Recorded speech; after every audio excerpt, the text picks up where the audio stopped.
What's up guys? I guess you're here because you want to know how much it really costs to actually live in Bali in 2022.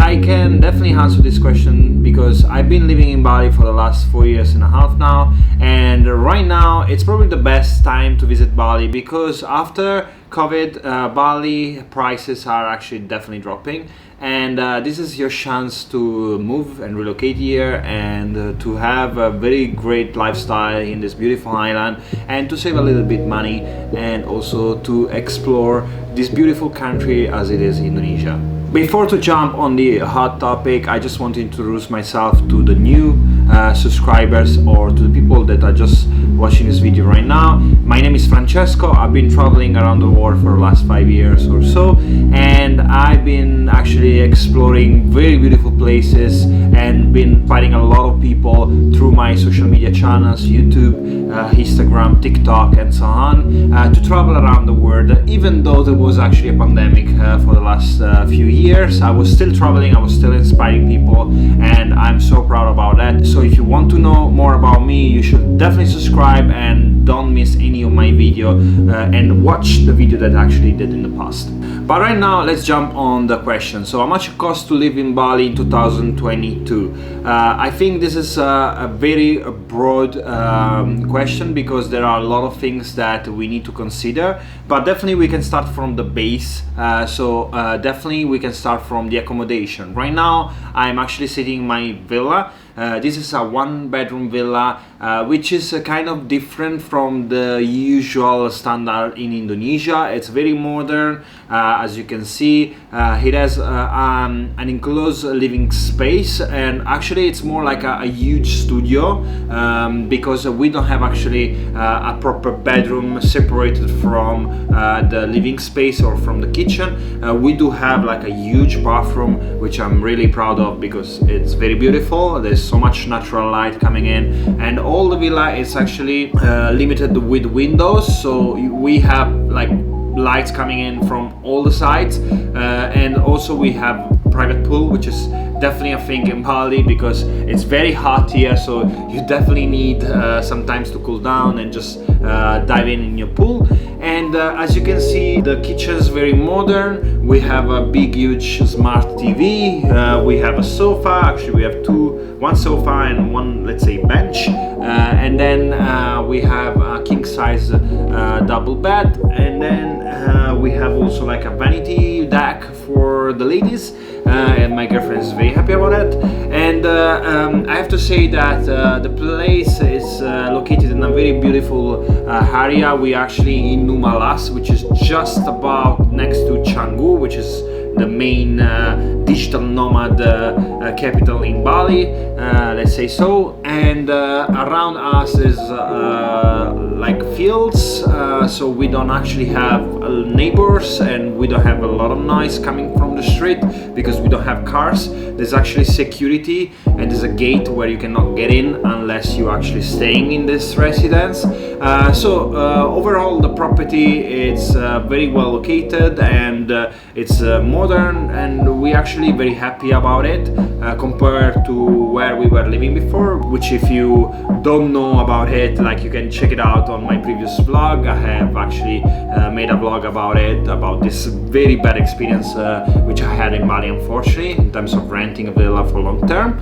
And the price for something like that is starting from 20 million Indonesian rupiah, which is just about $1,200 USD dollars, and it can go up to like $2,000, but again, this is like, it depends on you. And with $1,200 you actually renting the place, but also you're getting some extra services which you can definitely forget in the Western world, such as like all utility bills included, such as cleaning ladies which will come 3 times a week, such as water refill for free, and a very good Wi-Fi speed.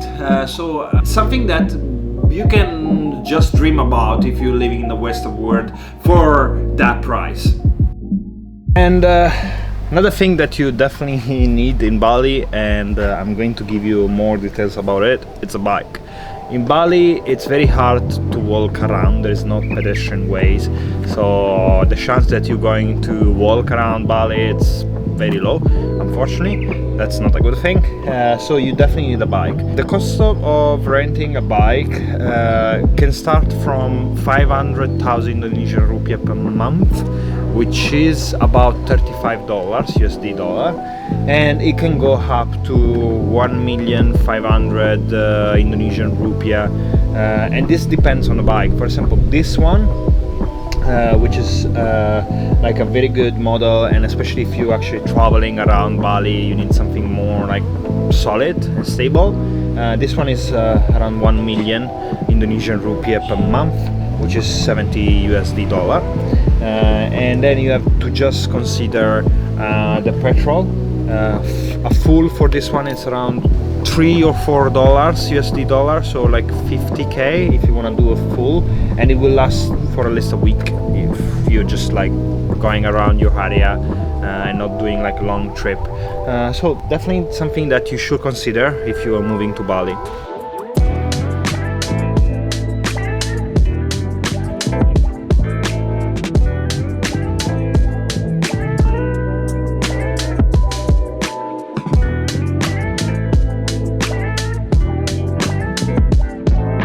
Time to get some food, so I can show you how much it costs to actually get a lunch here in Bali.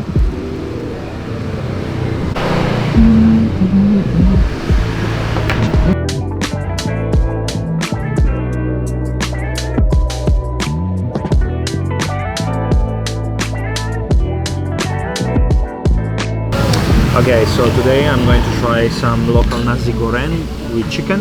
It's just 32,000 Indonesian rupiah, which is more like $3.50 US dollar and a half. So you can actually get a meal with drink for about $5 to $6, which is crazy.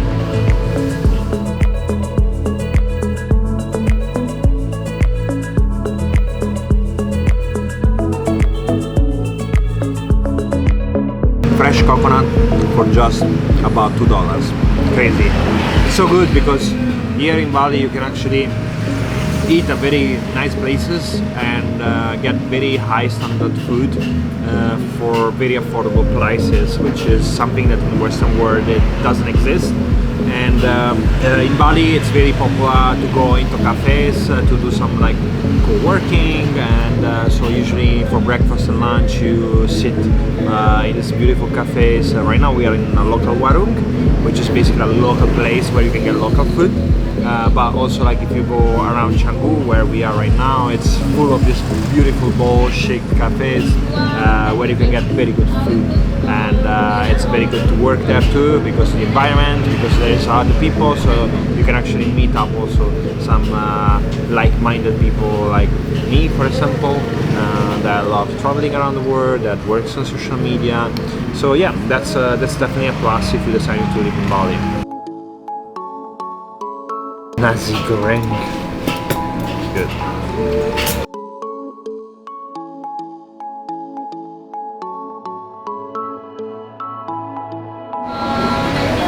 Thank you, makasih. So just 100,000 Indonesian rupiah for 2 nasi goreng and 2 fresh coconut, which means that we spend $7 for a lunch for 2 people. And in case you decide to not actually go out for lunch, dinner or breakfast, there's always the option to do some grocery shopping here in Bali. But I have to warn you, this is not gonna be cheap for you, because actually if you are coming from a Western country and you want to eat Western food, the price for cheese, for example, it's crazy here in Bali, as they don't produce cheese here in Bali specifically. Or for example, you will have to eat like some steak imported from Australia, so you gonna end up spending a lot of money in terms of grocery. Roughly I do spend around $70 per week for 2 people, but we have like a very healthy diet, so we don't actually eat a lot of red meat. We mainly eat like fish. And now let's jump on one of the, I think, the most cool thing about Bali, which is basically the spa and the massage. Here in Bali you can get Balinese massage, 1 hour full body Balinese massage for just about 100,000 Indonesian rupiah, which is $7, which is crazy, something that you will never get anywhere else in the world. Probably there are few countries in Southeast Asia where you can get as cheap as in Bali such a service, and there are so many spa and massage places that you can go around the whole island. I have a few that are really like my favorite, but I have to say, like, if you want like a full treatment, which includes also some kind of like I don't know, pedicure, manicure or something like that, there are like a spa center where you can actually spend a half day or even the full day and get the whole full body treated by very good massagers and very good professional people. So definitely this is something that I would highly recommend if you're living in Bali to do, and it's something that you should include in your cost of living for 2022.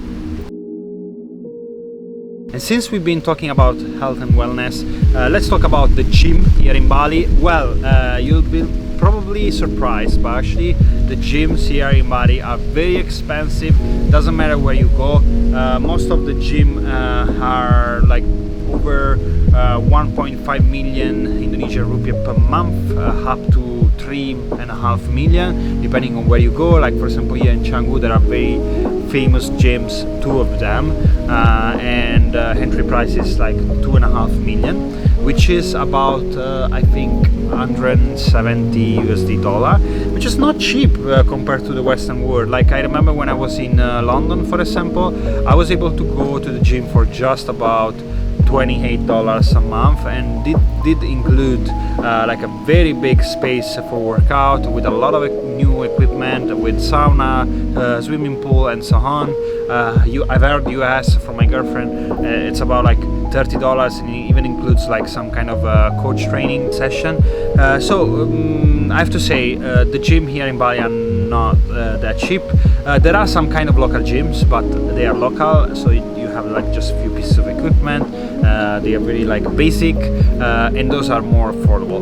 So I'd say that if you come to Bali, make sure that if you want to do some workout, you either buy for yourself equipment, you either do some outdoor workout, you either go to the beach. For example, myself, I play beach volley almost every day. That's for free. I just have a group of friends and then we just do some kind of activity on the beach. Or you can actually rent a surfboard for actually just 50,000 Indonesian rupiah, which is about like $4 for 1 hour, or even get a lesson if you are not actually capable to surf yet. That's something that is still affordable here in Bali, and it's very cool to do it. And another thing that I want to discuss with you guys, it's about the phone. I mean, there's actually a very weird rule which has been implemented in the last year or so. Actually, I think it's April 2021, where if you actually bringing your phone from abroad, so you purchase your phone outside Indonesia and you're coming to Indonesia, if your phone has a value above $500, you will have to pay some kind of tax and duties when you enter Indonesia, and you have to do that in the airport straight away as soon as you land, and those taxes are actually 40% of the value of the phone. So imagine if you have an iPhone 13 Pro Max or whatever, you're gonna end up paying a lot of money for that phone, because basically what they do is like they allow you to use your phone in Indonesia with your own SIM card, so a foreign SIM card, okay, as much as you want. But if you want to use a local SIM card, you have the first 3 months where you can use it, but then after 3 months, apparently they actually block the usage of your SIM card, so you won't be able to use internet, you won't be able to do calls, you won't be able to do anything with the phone with that SIM card. And that's because you need to register your SIM card and your phone to the immigration and pay those taxes, and this needs to be done when you enter Indonesia. So you need to be aware that if you are trying to stay in Indonesia for a long time, so for more than 3 months, you will need to do that. My personal experience is that this is something that I've seen that is happening to many people, but to myself it didn't happen. I actually entered Indonesia with my new iPhone 12 Pro Max. I didn't pay the taxes because I found it ridiculous, even though I had another phone which I could use as a hotspot, which has been in Indonesia before the 2021 April, which is the date that they declare as the law is actually in place. And right now, after almost 6 months in Indonesia, my phone is still working with a local SIM card, so I bet that there is some kind of way to make it work. I don't know how, because I personally don't know. I just go to the place, they top up for me, and that's it. But I'd say be aware that sometimes things are just not working at 100% as they say. And if you are a solo traveler and you are a girl, for example, and you're not able to drive a bike, or you're not comfortable doing that in Bali and Indonesia, which is very like I'd say it's not easy to drive here because there are a lot of traffic jams and the people are very crazy. Some of them they don't even have driver license or even driver license mate. You have a very cheap affordable option, which is Gojek. You have a Gojek bike or Gojek car, which is basically a taxi like Uber if you are from the Western world, and it's a very super affordable. Like you cannot even imagine, like you pay just like $1.50 for 15 minutes ride, so you can use that. And also, like, I wanted to say that if you feel like you wanna do like a kind of staycation, get away somewhere else in Indonesia, you can actually afford a 5-star hotel with all the facilities and all the inclusions for just about 1 million per night, let's say, roughly, in general, in Indonesia. So that's a very good price. That means that you can actually do a getaway for a weekend just for about like $200 for 2 people and stay in a 5-star luxury resort, which is definitely great. Something that it happens only probably in Southeast Asia. So I hope you guys get inspired about living in Bali. I'd say from my point of view, Bali is still affordable, and actually there are things that are way cheaper than before, especially now after the COVID. You know, the businesses are trying to get back in track, so they're doing a lot of offers around. If you go to restaurants, cafe, and so on. Also, a lot of villas are available, so you can actually barter a little bit of price for anything, let's say in the highlands. So I'd say that Bali is definitely affordable. It's definitely a place to choose to live in 2022. And I hope you enjoyed this vlog, and if you did, please smash that like button. If you have any question, there's a comment bar below, and if you didn't subscribe yet to my account, please do so, because you don't want to miss the next vlog. It's going to be very fun.